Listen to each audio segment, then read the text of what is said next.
बिलासपुर के सेवा दस्तावेज के अनुसार पाया गया कि पूर्व में भी इनको उक्त बल प्रदर्शन को उसके द्वारा किए गए अनुशासनहीनता के कृत्यों के कारण एक बड़ी सजा, 3 छोटी सजाओं से क्या दंडित क्या किया। बड़ी सजा क्या था बताइए ना। और उसमें एक सब्जेक्ट वकील साहब आए हैं, वो कह रहे हैं कि साहब 3 छोटी सजा, 1 बड़ी सजा और इस आधार पर कर दिया। तो ये आज बहस हो रही है, तो मैं चाहता हूं इस वीडियो को देखें और शेयर करें। सबसे बड़ी बात है कि ये सेना, पैरामिलिट्री फोर्स, पुलिस फोर्स कहीं ही ले लो, जो जवानों के लिए ये जो नियम कानून बना रखे हैं, ये सब पुराने जमाने के, जो अंग्रेजों के जमाने के नियम है, जहां अधिकारी अंग्रेज होते थे। रिमूवल के लायक नहीं है। आप इसमें इंस्ट्रक्शन ले लीजिए, मेरा ओपिनियन यही है। ये पनिशमेंट जो है ना वो डिस्प्रोपोर्शनेट है। जय हिंद, जय भारत, वंदे मातरम। मैं रविंद्र फौजी। साथियों, जैसा अभी आपने ये छोटा सा एक वीडियो क्लिप देखा है, ये है छत्तीसगढ़ हाई कोर्ट का, जहां आपने साफ सुना है कि जज साहब कह रहे हैं कि भाई ये जो पनिशमेंट आपने दी है ये हार्ड पनिशमेंट है, और जो आप मामला बता रहे हो ये इतना गंभीर नहीं है कि आपने बंदे को सीधा उठाकर डिसमिस फ्रॉम सर्विस कर दिया। लेटेस्ट जजमेंट भी है। हाँ क्वांटम ऑफ पनिशमेंट पे जो है हाँ judicial review can not be made. नहीं, मैं उसमें कर दूंगा, मैं है मेरे पास। मैं भी सर मेरे पास भी जजमेंट है। मैं भी सर्च कर लेता हाँ हूँ। हाँ तो एक डिस्प्रोपोर्शनेट है, एकदम डिस्प्रोपोर्शनेट है। मार्च में और ऐसा, और अगर आप ऐसा जजमेंट लाएंगे ना, सुनिए तो ना, आप अगर ऐसा जजमेंट लाएंगे ना तो मैं मिसकंडक्ट ही मान लूंगा कि नहीं प्रूव हो रहा। पर्सन से रमाकांत मिश्रा रिप्लाई फाइल हो गई है मेरे हाँ case of dismissal from service. आपको रिप्लाई मिल गया है ना? मिल गया रिप्लाई? नहीं, रिप्लाई नहीं दिए इनको। पहले हाँ जी रिप्लाई आप जो हेडिंग हुए थे आपके पास, उसके बाद मुझे कोई कारण नहीं नहीं, रिप्लाई कब फाइल हुआ? हाँ रिप्लाई फाइल हुआ है सर, ये 3/8 को, डेट ऑफ डिसेबल 3/8/24। रिमूवल के लायक नहीं है। आप इसमें इंस्ट्रक्शन ले लीजिए, मेरा ओपिनियन यही है। ये पनिशमेंट जो है ना वो डिस्प्रोपोर्शनेट है, और ये major punishment of removal from work conscious allow नहीं कर रहा है। देख लिया, इसीलिए मैं पहले पढ़ा इनका, इनके खिलाफ में जो चार्जेस थे ना उसको पढ़ा।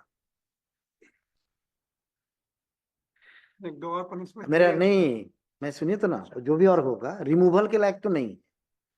इसमें ना एक जजमेंट है, मैंने आर्गू किया है डिवीजन बेंच में, जब मैं एडवोकेट था भी, पिछले साल आर्गुमेंट किया था मैं, तो उसमें मैंने एक रेफर किया था एक सुप्रीम कोर्ट का जजमेंट, वो मैं निकाल लूंगा उसको भी। और मेरा व्यू यही है, ये नहीं बदलेगा। तो आप इनसे पूछ लीजिए। मतलब इसमें एक फाइनल हियरिंग के लिए एक डेट फिक्स कर रहे हैं। नहीं, मैं यही ऑर्डर पास करूंगा, ये हाँ। ज्यादा दिन नहीं, तुरंत करूंगा मैं, विद इन हाँ। 10 days आई विल पास। मैं because I have made my mind, और मेरे को जो समझ में आ गया है उससे मैं इधर उधर नहीं जा पाऊंगा। जमाने के, जो अंग्रेजों के जमाने के नियम है, जहां अधिकारी अंग्रेज होते थे, वहां कोर्ट कानून में बैठे जज भी अंग्रेज होते थे। इंग्लिश किसी को समझ में आती नहीं थी, इंग्लिश में वो क्या बोलते थे क्या नहीं, और कहानी खत्म। लेकिन आज जवान पढ़ा लिखा तो है और इनके खिलाफ लड़ रहा है। सबसे बड़ी बात है, सीआईएसएफ का जवान अनुपम देवनाथ जो खुद ही लड़ रहा है, इसने कोई वकील भी नहीं किया है। मतलब पढ़ा लिखा तो है, लेकिन आज भी सबसे बड़ी कमी क्या हमारी, हम फाइनेंशियली पैसे के तौर पर आज भी टूटे हुए हैं और उसका फायदा उठाती हैं ये हमारी जो फोर्स के बड़े बड़े अधिकारी। इनको पता है कि जवान केट में जाएगा, एएफटी में जाएगा, हाई कोर्ट सुप्रीम कोर्ट तक जाएगा, जब तक टूट जाएगा। क्यों वकील फीस पर फीस मांगेगा, लंबा मामला खींच लेगा, इतने टूट टाट कर हार थक कर टूट जाएगा। लेकिन इस जवान ने अपना रास्ता खुद चुना, खुद आर्गुमेंट करता है कोर्ट में, और आज इसकी आर्गूमेंट और इसकी बातों पर जज साहब भी प्रभावित होकर जज साहब ने कहा कि नहीं भाई, बंदा अपनी जगह सही है और जो आपने दिया है वो गलत है। और ये सुप्रीम कोर्ट का जज साहब एक केस का हवाला भी दे रहे हैं कि सुप्रीम कोर्ट भी साफ कह चुका है कि भाई आपने 1 पनिशमेंट दी, 2 दी, 3 दी, 4 दी या 5 दी। पहले भी एक बार कोर्ट ने कहा था कि 5 या 7 पनिशमेंट का मतलब ये थोड़ी कि जवान बॉर्डर क्रॉस कर गया। जब आप जहां 4 दे सकते हो, 5 दे सकते हो, और गलती कर रहा है तो उसको और पनिशमेंट दे दो। लेकिन हार्ड पनिशमेंट देना, डिसमिस फ्रॉम सर्विस करना, ये जायज नहीं है।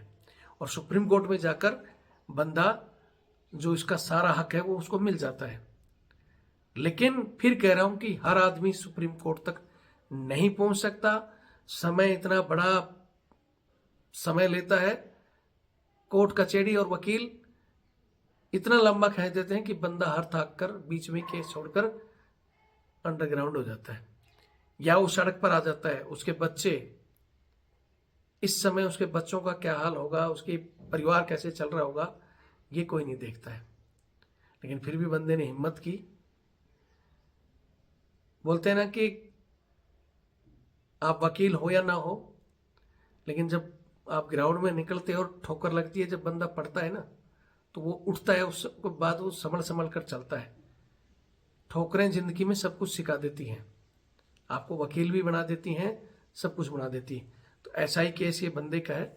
मैं चाहता हूं देखें और शेयर करें,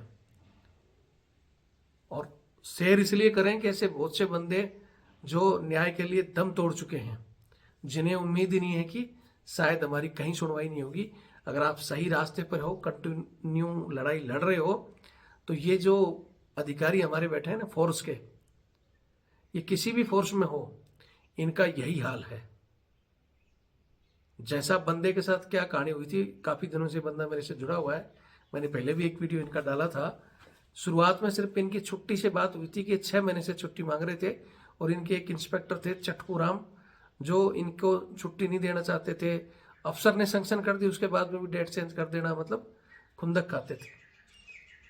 उसकी शिकायत इन्होंने ऊपर कागज कार्रवाई से कर दी तो और खुंदक हो गई। फिर ज्यादा परेशान हुए तो उन्होंने एक फेसबुक पर कुछ लिख दिया था अधिकारियों के बिना नाम लिए। लेकिन वही बात है, बिना नाम लिए भी आप बोलते हो ना कि बिना नाम लिए क्या होता है, बिना नाम लिए भी बात पहुंचती है, मिर्ची लगती है, पता चल जाता है किसकी क्या बात है। उस बात पर इनको पनिशमेंट दे दी।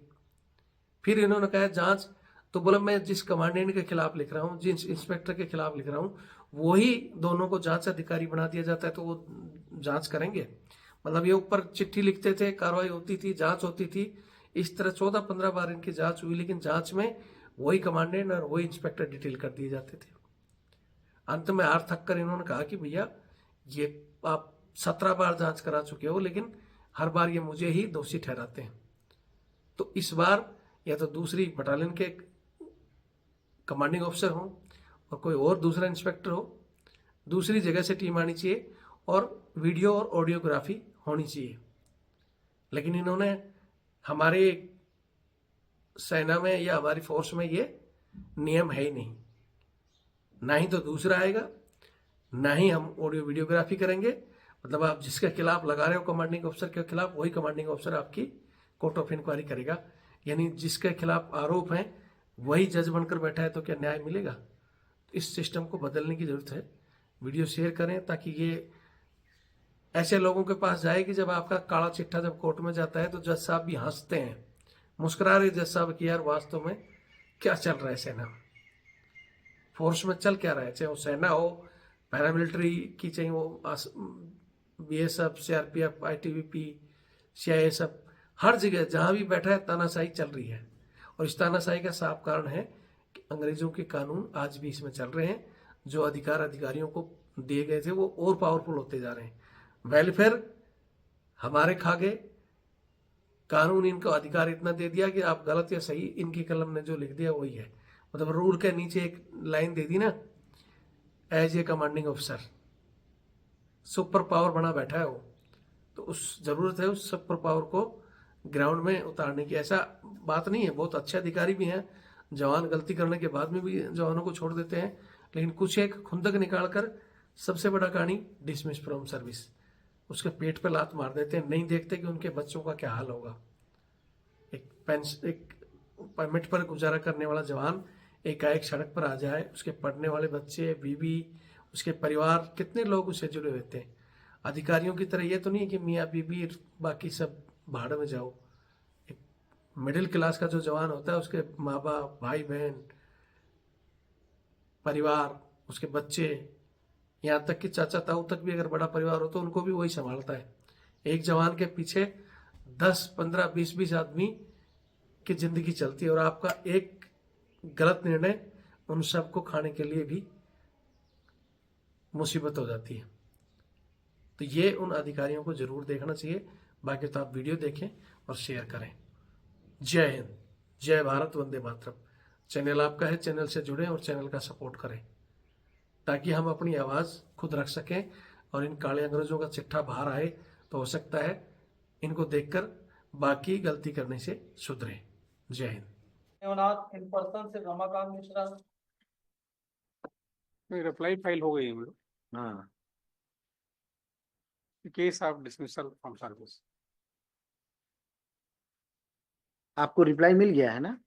मिल गया रिप्लाई? नहीं, रिप्लाई नहीं दिए इनको? पहले से हाँ, जी रिप्लाई आप जो हेडिंग हुए थे आपके पास, उसके बाद मुझे कोई कारण नहीं नहीं। नहीं, रिप्लाई कब फाइल हुआ? हाँ रिप्लाई फाइल हुआ है सर, ये 3/8 को, डेट ऑफ डिसेबल 3/8/24। 3/8/24 को आपको मिल गया है ना रिप्लाई? हाँ मिल गया। हाँ, वो तो मिल गया ना। आपने कोई रिजोइंडर आपको देना था, दे दिया रिजल्ट। अब बताइए क्या है केस, दीजिए।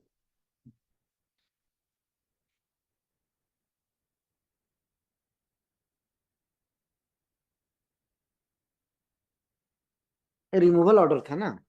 यस तो रिमूवल आफ्टर डी है। जी।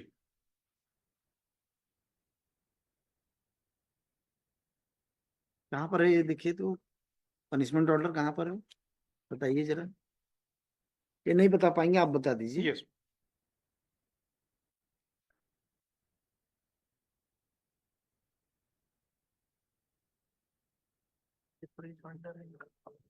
कॉपी होगा।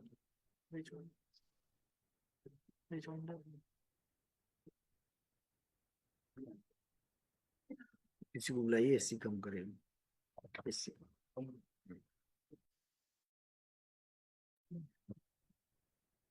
कौन सा है पनिशमेंट ऑर्डर? ये है ना, अंतिम आदेश लिखा है ना पेज नंबर 18 पर। फाइनल ऑर्डर है हमारी रिप्लाई में R7 पेज नहीं, ये पिटीशन में भी लगा हुआ है, पेज नंबर 18 पर है, P2 है।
देख लिया मैं इसको, इस पनिशमेंट है ना, जी। वो डिस्प्रोपोर्शनेट है।